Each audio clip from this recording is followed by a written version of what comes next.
बूढ़ा आदमी मस्जिद के बाहर क्यों बैठता था? लोग उसे फकीर समझते थे, मगर हकीकत कुछ और थी। हर नमाज के वक्त मस्जिद के बाहर एक बूढ़ा आदमी बैठा होता था। उसके कपड़े पुराने थे, दाढ़ी बिखरी हुई और हाथ में एक पुरानी तस्बीह होती थी। लोग आते जाते उसे देखते, कुछ लोग रहम खाते और कुछ उसे फकीर समझकर नजरअंदाज कर देते। बच्चे भी कभी कभी उसका मजाक उड़ाते थे, लेकिन वो बूढ़ा आदमी कभी किसी से कुछ नहीं मांगता था। वो बस खामोशी से बैठा रहता और आसमान की तरफ देखता रहता। एक दिन शदीद बारिश शुरू हो गई।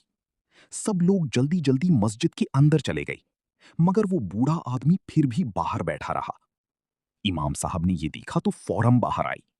उन्होंने अपना शाल उतारकर बूढ़े आदमी के कंधों पर रखा। इमाम साहब ने नरमी से पूछा, बाबा, आप रोज यहां क्यों बैठते हैं? बूढ़े आदमी की आंखों में आंसू आ गई। वो आहिस्ता से बोला, मेरा कोई घर नहीं, कोई अपना नहीं, लेकिन मस्जिद के बाहर बैठकर मुझे सुकून मिलता है।